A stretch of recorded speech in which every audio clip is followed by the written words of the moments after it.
the early hours of one morning in February 1992, a young woman heard a knock at the back office door to the shop that she was currently working at. She immediately felt a sense of relief.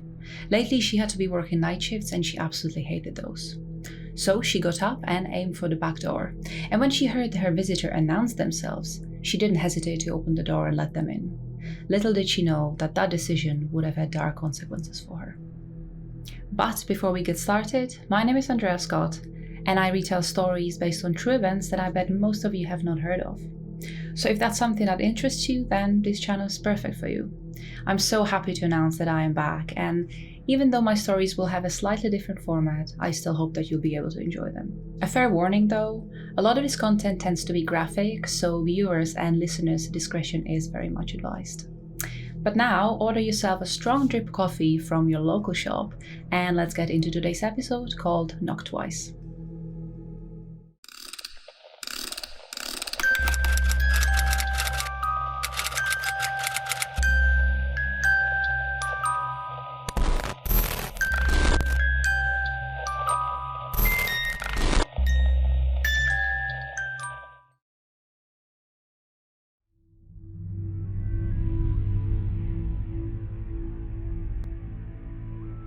It was 6 o'clock in the crisp morning of February 1992, which meant that for a 20-something girl named Marie, her shift in a small shop within the local train station of Česká Třebová in the Czech Republic had just ended. Marie was slim with long dark hair and could be described as usually a very private and quiet person. She did not tend to go out much and usually would be found home helping her mother around the house. She did have several friends she would like to get together with every now and then, but even then they would usually go for a long walk and talk rather than party the night away. As it was only 3 years after the Communist Party was stripped of their power in the country, life was only beginning to feel like people had more options and choices to make. Freedom of movement was still something many were getting used to, and so Maria's life was still somewhat similar to what it had been before, with not so many exciting things to do. To help out with the household costs, Maria started working in a shop at the local train station several months ago, selling whatever was just in stock to the people passing by the station. And recently, she has been asked to mainly work the night shifts, and Maria absolutely hated those. She thought that the station was very airy and spooky late at night, and she often could hear all sorts of strange noises coming from everywhere around her. Maria was not afraid of anything in particular, and she would not consider herself a superstitious person, but even for her, the empty setting of a train station well past midnight was kinda creeping her out. During her working hours, there were not that many trains passing by, and so the majority of the time, Maria would actually need to be on her own. She liked to call some of her friends over to keep her company, but that was not always possible. And also, she was not really supposed to have any visitors over, as it was against the company's policy. When her friends did visit, she had her system in place. She told them to come to the back door of the office that was located just to the back of the shop, and to knock twice and announce themselves, so that Maria knew it was not just some random person trying to get in. Since this was in 1992, there were no security cameras around any of the buildings, and so Maria was pretty sure that nobody would actually find out that occasionally she had a visitor over. Maria grabbed her purse and put on a coat and hat. In February, the weather was usually freezing, and especially so early in the morning, the weather could be unforgiving. Maria only had to wait a couple of minutes before the shop's manager and her boss, whom we will call Eva, would arrive in her car. The two women greeted each other, and just like every day, Maria was asked how her night had gone. She replied that nothing unusual happened, and that one of the late trains had a small delay, so she had some customers come in to get a few odds and ends as a result of that, but that was pretty much the highlight of the night. Maria also said that she had filled out some of the paperwork she knew her manager would need to complete that day. Maria's boss thanked her and dismissed her, saying she would see her tomorrow morning again. Maria wished Eva an easy day at the shop, and she hurried out into the cold morning. Maria did not drive, and so she would usually need to walk home, which was about half an hour away. She didn't mind though. After the long night at the station, she was actually looking forward to stretching her legs and breathing in the fresh air, even though it felt very cold. On the way home, Maria passed by a small convenience shop, and so she picked up a few items she knew her family needed. And by 7 o'clock in the morning, she was walking through the main door of her family's small house. Maria put away the groceries and quietly crept into her bedroom located on the first floor of the house. She did not see anyone about, and so she presumed everyone must be still asleep and she did not want to disturb them. So silently she undressed, and within a few minutes she was fast asleep in her bed. Maria woke up in the early afternoon and immediately felt very refreshed. She knew she had another shift ahead of her that night, which put a little damper on her otherwise good mood. Maria decided to stay in bed a little longer and picked up a book that she had gotten from her mother for Christmas. It was about a woman who had traveled the world for several years and was supplementing her travel stories with plenty of photographs. Maria found this book fascinating. It was one of those items that only started being available in the country recently, and so it took no time for Maria to completely immerse herself in the traveler's stories. She never heard about some of those places the woman in the book was describing, and Maria also loved looking at the pictures that showed places that were so very different to what she had been used to seeing around. Especially the animals. The huge cats, rhinos, and giraffes were among Maria's favorites. Maria savored the little time she had to herself that day, but it didn't take long for her to hear a knock on the bedroom door. It was her mother, and she was asking if Maria could come downstairs to help her with the household chores. Maria gave her a little smile and nodded. Her mother exited the room, and Maria hopped out of her bed, collected a few items, and headed for the bathroom. She took a short shower, brushed her teeth, and dressed in her comfy indoor clothes. Then she hung her towel up on the drying rack and walked downstairs into the kitchen where her mother was making some coffee. She handed Maria a mug and asked her how her work was going. Maria assured her mother that despite her not liking the night shifts, it was still a pretty easy job to have.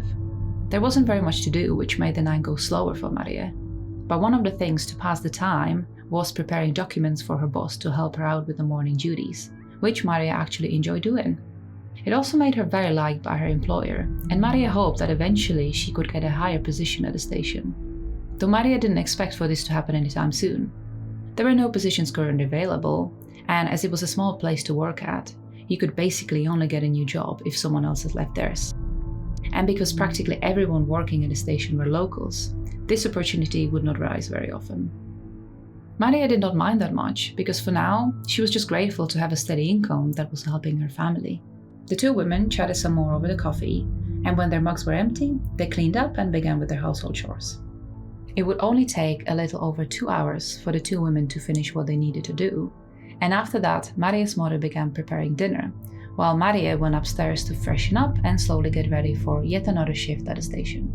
She put on white socks, black stretchy pants, and white blouse. She put her dark hair into a ponytail and put a little mascara on. Maria would not usually wear much makeup at all, but mascara was her favorite as it highlighted her naturally long eyelashes, which she was very fond of. She checked herself in the mirror and smiled. Her lashes looked amazing, she thought. She gathered her white work clothes, pinned her name tag onto the blouse, picked up her purse, and walked out of her room downstairs back into the kitchen. Her mother handed her a plate of food, and the two women shared a quick dinner together. After that, Maria thanked her mother for the meal, said a quick goodbye, and headed out for the door. She put on her black work shoes, tucked her work cloak into her purse, and put on her hat and jacket. She then grabbed her house and work keys, called out to her mom to say goodbye again, and left for work. The next morning, Maria's employer Eva parked her car in front of the station. She headed out for the shop, but when she entered the train station, she was informed by the receptionist that the shop's entry door was locked. This was highly unusual, as it was supposed to be open 24/7. Eva ended up working late the day before, as the person scheduled for the afternoon shift had called in sick, so Eva actually met Maria on her way into work that night, and there was nothing unusual about the young woman.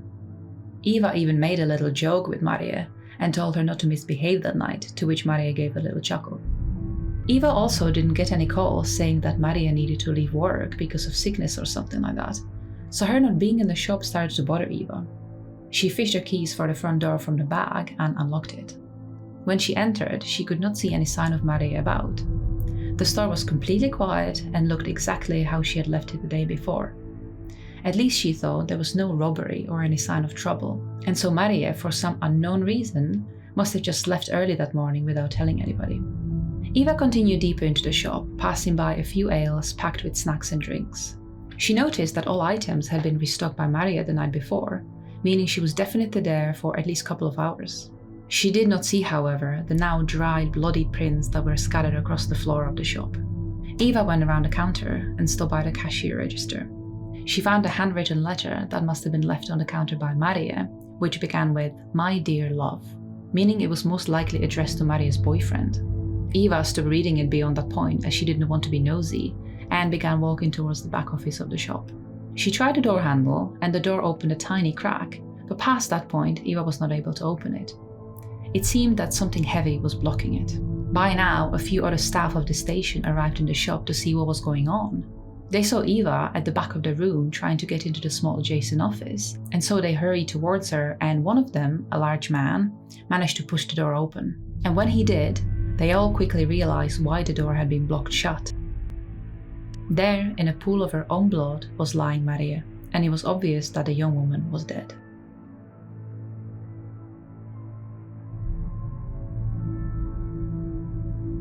The police and the coroner were called to the scene immediately. The body of Maria was covered in blood from head to toe, and it was obvious that the attack had been brutal. The coroner would uncover that Maria was stabbed 3 times, meaning the killer must have gotten up close and personal. There was no sign of the murder weapon, but by the depth and size of the wounds on Maria's body, the coroner guessed it must have been made with a blade resembling a hunting knife or a dagger. Upon investigating the scene, the officers found some bloody footprints leaving the scene that seemed to have been made by a large tennis shoe that most likely belonged to a man. There was further blood found outside in the snow, signaling the approximate way the killer went afterwards. The police also found out that the cash register was emptied, so they have not ruled out the possibility of a robbery gone wrong. Apart from the bloody shoe prints, however, they did not seem to have any evidence left on the scene. They did try lifting fingerprints off the cash register, but this was 1992, and so the forensics and DNA profiling was not yet advanced enough, so they knew that, if any, the results would take some time to come back, and even then the database of potential perpetrators was still very limited. And so the police started with interviewing Eva and the other staff of the train station. They quickly discovered that Maria had friends visiting her at the shop when she was working the night shifts, even though it was not allowed. One of her closest friends confessed that she used to keep Maria company quite a lot, and that recently, some man tried actually harassing Maria and refused to leave the premises. The police tried getting more information about this man from the friend, but apparently it was a stranger that Maria had never met before, and so, since the investigators had nothing concrete to pursue there, they tried looking at the crime from a different angle. What if the perpetrator was someone Maria did know, and was possibly in a romantic relationship with? They did find the letter addressed to someone Maria must have been involved with, and so maybe it was the person the letter was addressed to. Or someone who visited Maria found the letter and that made him angry, and so he ended up attacking and killing Maria in a jealous frenzy. So the investigators reeled in on Maria's male friends and decided to either re-interview them or conduct new interviews with men they have not spoken with before. And before long, they found themselves one particular man that could fit the profile quite well. His name was Petr, and him and Maria were friends since they were teenagers. They were never a couple, at least not according to him and other friends police have interviewed, but Petr and Maria used to be quite close. But recently they sort of drifted apart as Maria was busy with work and helping her mother around the house, and also because of Petr's constant moving around and job changing. Petr, who was around the same age as Maria, did not come from a very wealthy background. He never finished school, and so he struggled to navigate through his young life quite a bit. He did not even join the army as he was given the blue booklet, which basically meant that he was unfit for the duty that would be expected of him. All of this information was very interesting to the investigators, so they decided to zoom in onto Petr a bit more to see if there was anything else they could find about him. And they would soon find out that there was quite a lot to Petr's life. Petr was struggling financially and was currently out of work. He would do the odd jobs here and there, but had nothing permanent, and so to escape his reality, quite often he would end up drunk and then sleeping it off in a cell a few times over. At one point, he even tried ending his life. The investigators also found out when Petr was still underage, he was brought in for shoplifting.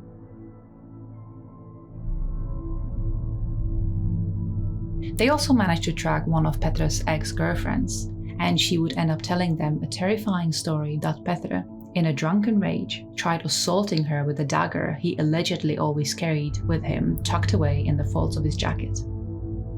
In that moment, the police had enough to hold Petr in custody, and so they went on to the last place he was known to be located at and brought him back into the police station.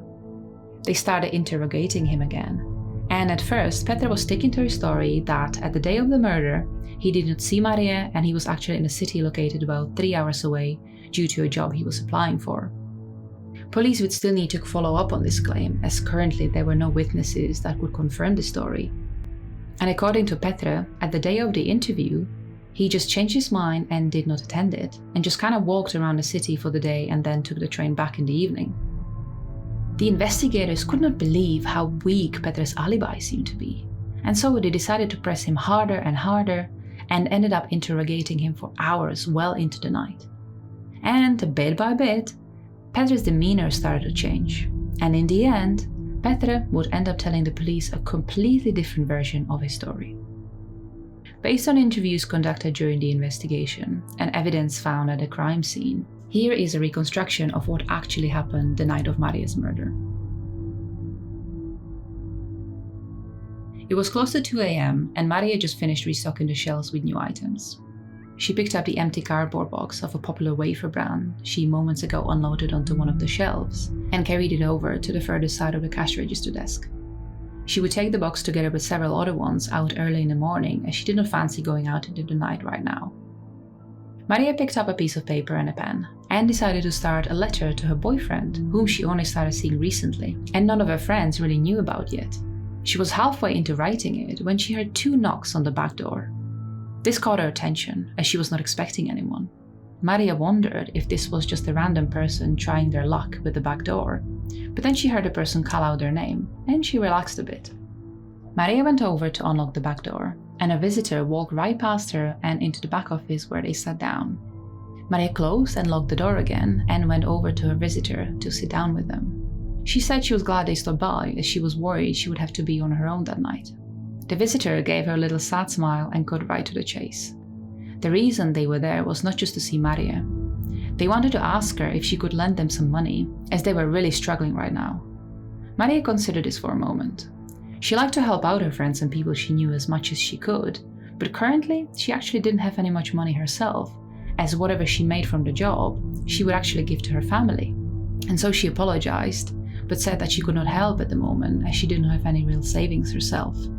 The visitor decided, but said it was okay. They would need to come up with a different plan.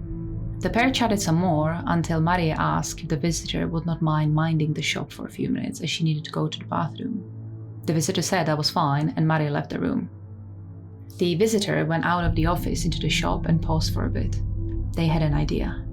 The cashier register was right there in front of them and there was nobody to stop him. And so they made a split-second decision. They pulled it open and took the only 2 1,000 bills that were inside and closed it again. Just for a comparison, 2,000 Czech crowns would be valued at approximately 8,500 Czech crowns, which is around £280 or $360 in 2024. As they were waiting for Maria to return, they thought that she would surely find out the money was missing, and she was definitely going to connect the 2 and 2 together, and so they panicked. They could not go back to jail. And so right there and then decided to do the only thing they could think of that would solve the situation.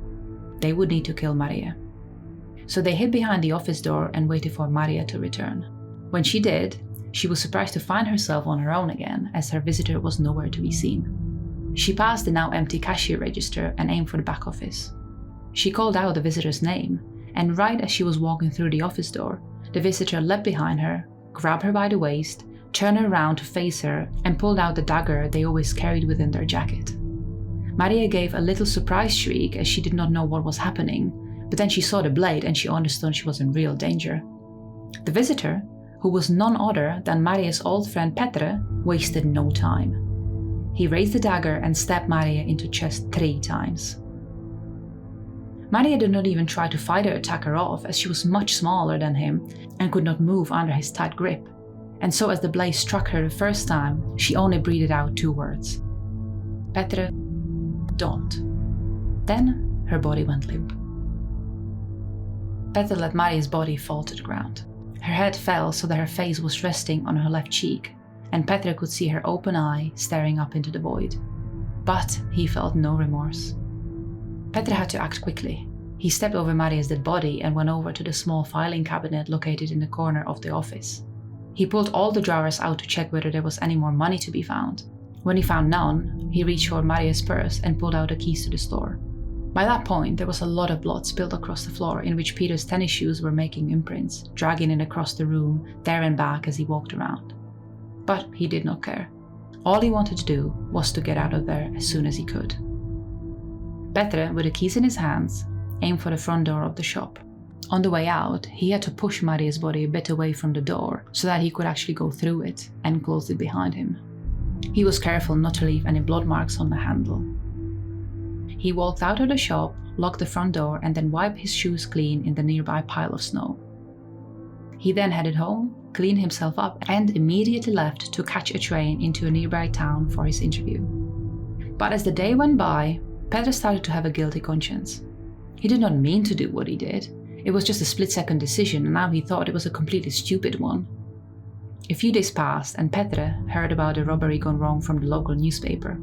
It wasn't until about a week later when police brought him in for questioning, and that's when he started to feel sicker and sicker from the secret he was keeping.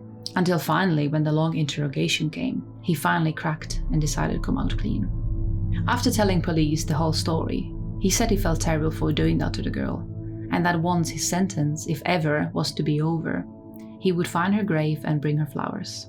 Petre also promised he would start helping her parents out, just like Maria used to do. But all of that, of course, did not erase the fact that he had ended a young woman's life, and that he altered her family's and friends' lives forever.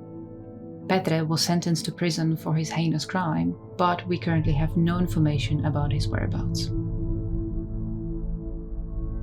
And so this marks the end of today's episode.